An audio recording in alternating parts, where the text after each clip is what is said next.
तो राम राम जी दोस्तों, मैं आपके लिए लेके आया हूँ एक वीडियो जिसमें जिस भाइयों का 4th क्लास में सिलेक्शन हुआ है और उनका डॉक्यूमेंट्स वेरिफिकेशन है, उनके लिए कि कैसे आप चेक लिस्ट को भर सकते हैं। चेक लिस्ट को आपको पूरी चेक लिस्ट आपके सामने स्क्रीन पे शो हो रही होगी। चेक लिस्ट मैं बता देता हूँ ऑप्शन में कि जैसे पहले तो अपन देखते हैं चतुर्थ श्रेणी कर्मचारी सीधी भर्ती 2024। इस अभ्यर्थी ने इसे स्वयं भरकर प्रस्तुत करें।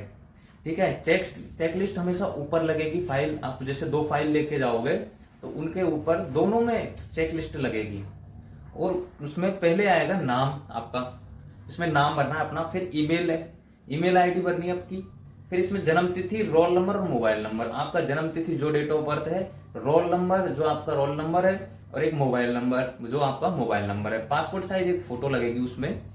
दूसरा, फिर जो भी आप मेल फीमेल आयु वर्षों में जो आपका फॉर्म में आयु वो दे रखी है वो आप भर दीजिएगा। ठीक है, फिर इसमें आता है क्रमांक संख्या 1 से और 15 तक है, जो भी आपके पास में क्या क्या दस्तावेजों का विवरण। फिर एक ऑप्शन एक में है दस्तावेज उपलब्ध है हाँ या ना, है ना। फिर जारी करने की तिथि, जो आपका दस्तावेज जैसे 10वीं की मार्कशीट जैसे आपका रिजल्ट किस दिन आया था वो, और दस्तावेज पृष्ठ संख्या कि कितने पेज आपके उस दस्तावेज के हैं। ठीक है, तो एक आता है विस्तृत आवेदन सही परिनिरीक्षा प्रपत्र, मतलब स्कूटनी फॉर्म। तो स्कूटनी फॉर्म में कम से कम एप्लीकेशन फॉर्म सब कुछ मिला के 1 से 13 तक पेज है। तो आप इसमें लिखोगे इसमें दस्तावेज उपलब्धता में हाँ, हमारे पास स्कूटनी फॉर्म है, मतलब हाँ। जारी करने की तिथि, तो स्कूटनी फॉर्म में जारी करने जिस दिन आपने फॉर्म भरा था उसमें डेट लिख रखी है, वो लिखनी है। पृष्ठ संख्या जितने 1 से 13 तक पेज है वो आपको लिखने हैं।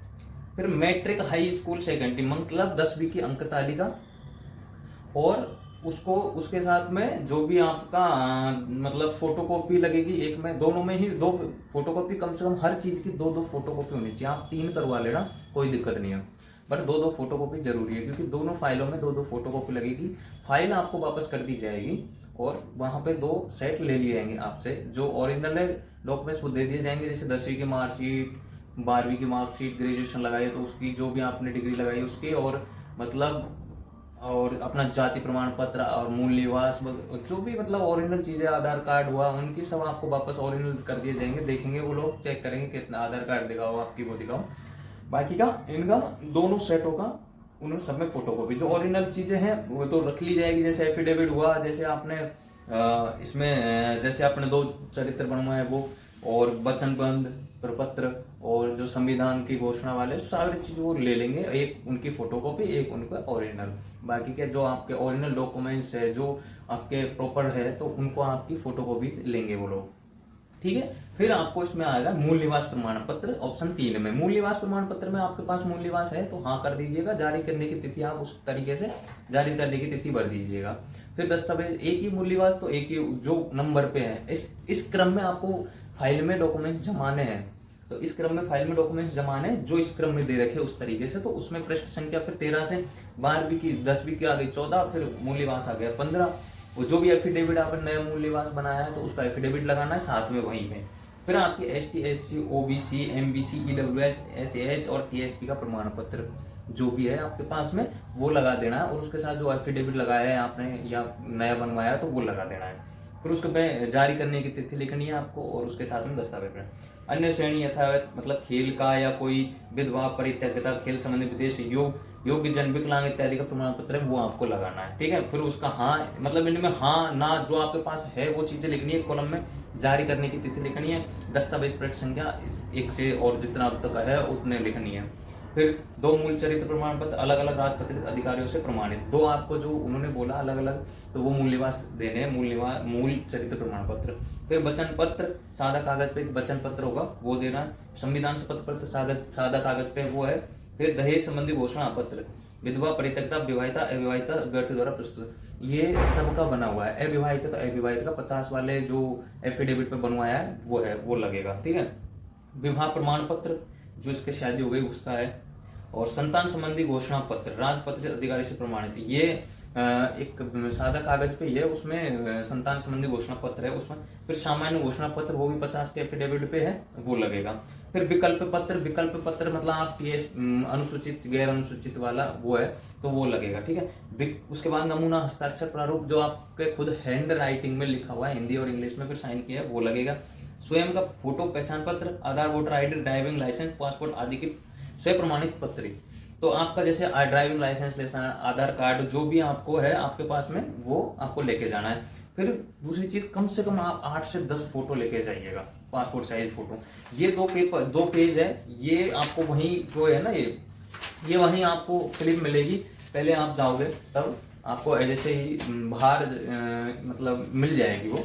जैसे आप बाहर जाओगे तो आपको क्या करना है कि आपके सब कुछ देख, पहले रोल नंबर देखना है, किस रूम में है, कहाँ है, वहां जाके रूम चेक कर, रूम का देखना है, इतने इतने के बीच में आपका नाम वहां देखना है। उसके बाद में आपको एंट्री करनी है, एंट्री करने के बाद आपको रूम में जाके बैठ जाना, जो भी आपका रूम है वहां पे आके आपका बायोमेट्रिक करने के लिए आएंगे सर, तो बायोमेट्रिक करेंगे, टाइम लगेगा बायोमेट्रिक में। जैसे जैसे बायोमेट्रिक करेंगे तो वैसे वैसे आपको बोल दिया जाएगा कि आपको स्लिप दे दी जाएगी, वहां चले जाइएगा, आप वहां जाइएगा। आपका एप्लीकेशन फॉर्म जरूर लेके जाना है, क्योंकि एप्लीकेशन फॉर्म चाहिए ही चाहिए बायोमेट्रिक करोगे तो। और वैसे भी आपको फॉर्म में लगाना पड़ेगा एप्लीकेशन फॉर्म, तो उसमें आपको सारे डॉक्यूमेंट जितने आपने बनवाए हैं वो सारे लेके जाने हैं। एफिडेविट, अगर किसी चीज़ की आप कमी है, कोई नाम की करेक्शन की, सारा चीज उसमें एफिडेविट लेके जाना है आपको, ठीक है। दूसरी बात, वहां जाके बैठना है, वहां आपको फाइल ऑलरेडी, मैं अभी जो वीडियो जो भी देख रहे हो वहां पहले ही फाइल जमा लेना। जैसे ही ये चेकलिस्ट के अनुसार फॉर्म जमाना है। और फोटोज आपको जरूर से जरूर 8-10 फोटो लेके जाने। वहां जाके ऐसे नहीं कि किसी को मुंह की तरफ देखो कि आपसे फोटो मांगे, आप फोटो 2 ही लेके गए हो, या कोई बोल रहा है 2 फोटो, तो 2 फोटो नहीं चाहिएगा, क्योंकि आपके फॉर्म में ही 2-4 फोटो लग जाएंगे। इसमें लग जाएंगे 2 तो पासपोर्ट साइज फोटो दोनों में, चेकलिस्ट में, फिर आपके अटेंशन फॉर्म में। और दूसरी बात, वहां भी जो वो डीबी करते हैं तो वहां भी फोटो चाहिए आपका, ठीक है। तो कम से कम 8-10 फोटो लेके जाना है, नया खिंचवा लेना है, कोई दिक्कत नहीं है। और इसको भर लेना है पहले ही भर के, क्योंकि आप तुरंत जल्दी आप खुद भर के लेके जाओगे तो उसमें क्या होगा कि आपको दिक्कत नहीं आएगी। वहां जाके आपको सीधा डॉक्यूमेंट देने हैं, आपको इस क्रम में ही चेकलिस्ट के अनुसार ही जमाना है वहां पे, और कोई क्रम नहीं है, यही क्रम में जमाना है। चेकलिस्ट चेक करेंगे इतने इतने पेज पे, वो उस हिसाब से आपके डॉक्यूमेंट चेक करेंगे, ठीक है दोस्तों। अगर आपको समझ नहीं आ रहा तो आप मुझे एक बार कमेंट कर दीजिएगा, मैं आपको ये एक और वीडियोस बना दूंगा। और थैंक यू सो मच, आपको बहुत बहुत बधाई हो, आप अगर 4th क्लास में अधिकारी बन रहे हैं तो। और आप आगे और अच्छी तैयारी कीजिए, क्योंकि इसमें रहना नहीं है, आपको आगे मेहनत करनी है। और thank you so much guys, और सपोर्ट करें, चैनल को सब्सक्राइब करें, लाइक करें। और अगर आपको समझ नहीं आ रहा है कुछ चीज़ें तो आप मुझे कमेंट करके बता सकते हैं, मैं आपको और अच्छे से समझा दूंगा, ठीक है। Thank you so much.